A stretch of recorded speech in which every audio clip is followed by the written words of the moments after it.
Laurent Chevillot, bonjour. Bonjour. Vous êtes donc chargé de communication et de médiation à l'INRIA. L'INRIA, Tout à fait. Bordeaux, on précise. Tout à fait. On va commencer par le commencement. Donc, est-ce qu'on peut dévoiler un petit peu l'organisation de l'INRIA sur le territoire national? Bien sûr. Donc INRIA, c'est un centre de recherche public en sciences du numérique, mathématiques, informatique. Il y a 8 centres répartis sur toute la France, et donc Bordeaux est l'un de ces centres.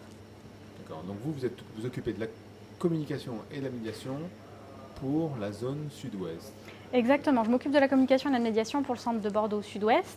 Donc au niveau du maillage, ça correspond plus ou moins à la Nouvelle-Aquitaine.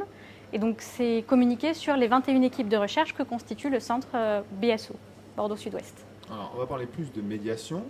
Le rôle de la médiation pour un établissement public, puisqu'il s'agit d'un établissement public comme l'INRIA, ça sert à quoi? C'est vendre l'INRIA? C'est avoir une mission publique? C'est une mission publique. On n'a rien à vendre. On a juste des connaissances à transférer et à donner. Donc le principal objectif de la médiation, c'est faire en sorte que tout un chacun puisse comprendre et être acteur du monde dans lequel il vit. Des exemples tout bêtes, c'est de comprendre pourquoi votre téléphone fonctionne comme il fonctionne, le GPS, les applis diverses et variées que vous pouvez télécharger et les petites conditions que vous acceptez, à quoi elles correspondent. Ça peut être aussi essayer de comprendre comment des chercheurs de chez nous aident les praticiens hospitaliers à essayer de modéliser les tumeurs pour anticiper un traitement d'une maladie quelconque. Alors, donc c'est assez varié. Alors, en dehors de ne pas avoir peur de la recherche et de la technologie, puisqu'à l'INRIA, si on commence à rentrer dans les labos, ça peut faire effectivement peur. C'est une vision du futur un peu qui fait parfois peur. L'objectif aussi, c'est peut-être d'intéresser les gens à la recherche et à la technologie. Tout à fait. On essaie de faire en sorte que les gens, justement, ils n'aient pas peur, puisqu'on n'a pas à avoir peur du numérique et des recherches qu'on fait. Elles sont vraiment faites pour le service de la société. Elles sont pas... Voilà, on ne crée pas une intelligence artificielle pour nous remplacer. Clairement, ce n'est pas ça la recherche en sciences du numérique aujourd'hui.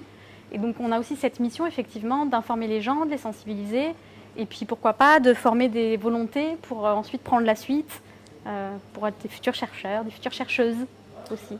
Alors, pour faire de la médiation, il faut je sais pas, des kakémonos, de la publicité, des chercheurs. Voilà. Pour le faire la médiation, le premier outil indispensable, si je peux les traiter d'outils, évidemment, c'est les chercheurs. On ne peut pas faire de médiation sans les chercheurs, puisque c'est eux qui font la recherche.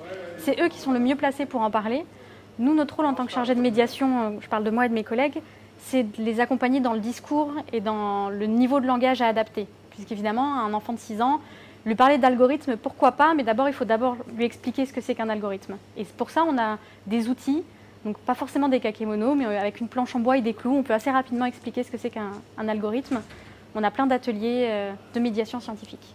Alors du coup, la médiation est dans les deux sens. C'est-à-dire qu'en fait, vous apprenez aussi à chercheurs à communiquer avec le kidam qui passe dans la rue, c'est ça? Exactement. Ça fait partie de nos missions. Le centre INRIA Bordeaux Sud-Ouest, c'est un peu plus de 250 chercheurs, donc tout poste confondu. Et sur ces 250, tous ne font pas aujourd'hui des activités de médiation. Et donc notre objectif, c'est évidemment que tous au moins une fois puissent se dire moi j'ai réussi à expliquer ce que je faisais. Il y a des domaines de recherche qui sont parfois ardus, parfois compliqués à expliquer. Et ma plus belle réussite, ça serait que quelqu'un qui fait du calcul haute performance et qui aujourd'hui est convaincu qu'on ne peut pas l'expliquer, vient de me dire un jour c'est bon, j'ai pu l'expliquer à mon garagiste, c'est nickel, ça passe. Alors ça, on parle de matière, entre guillemets, ou de discipline. Est-ce que tous les chercheurs sont, en théorie, capables de se plier à ce type d'exercice? Non, clairement non. Il y a une volonté. Et pour certains, la volonté n'est pas là parce que ça ne fait pas partie de leur priorité, ce qu'on peut comprendre. Il n'y a aucune obligation, si ce n'est que être chercheur, quand on fait de la recherche, on le fait au service de la société. Donc, il faut quand même essayer un maximum de transférer ce savoir à la société. Donc, ça peut être ou eux directement, ou à travers nous, puisque nous, on se déplace aussi, les services communication et médiation se déplacent aussi sur les événements, et on peut parler pour eux, à condition qu'ils arrivent, eux, à nous expliquer ce qu'ils font. D'accord, vous pouvez être un peu l'antichambre, vous travaillez avec eux et ensuite vous allez vous sur le terrain. Exactement. Même si le chercheur n'est pas capable d'être... Exactement, parce que parler à un enfant de 6 ans, c'est pas donné à tout le monde. Voilà, c'est difficile d'être un chercheur de pointe dans son domaine, mais aussi de pouvoir parler à un enfant de 6 ans de ce qu'on fait.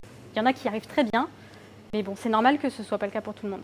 Alors on dit souvent que les meilleurs, ou les plus connus, c'est ceux qui justement savent expliquer un Je ne sais pas s'il y a une relation de cause à effet. Je connais tous les chercheurs à INRIA sont excellents, évidemment, mais il n'y a pas de... À ma connaissance, il n'y a pas de lien de cause à effet. Les scientifiques qu'on voit beaucoup au travers des journalistes, au travers des émissions de télé, oui, on a l'impression qu'effectivement, ils sont très bons, donc ils arrivent bien à expliquer, ou ils arrivent bien à expliquer, donc ils sont très bons. Mais c'est parce que c'est ce que le journalisme veut bien nous montrer. Il y a des scientifiques qui sont très doués, mais qui ne passent pas devant une caméra ou qui ne passent pas au travers d'un article dans un journal grand public. Et pourtant, ils sont quand même très doués. Donc je ne suis pas sûre qu'il y ait un lien de cause à effet. En tout cas, votre métier, c'est d'essayer de les mettre devant les caméras. Devant les caméras ou en tout cas devant les gens. Qu'ils soient devant les gens un maximum pour pouvoir expliquer ce qu'ils font et pourquoi ils le font. Eh bien, merci Laurence de nous avoir expliqué tout ça. Avec plaisir.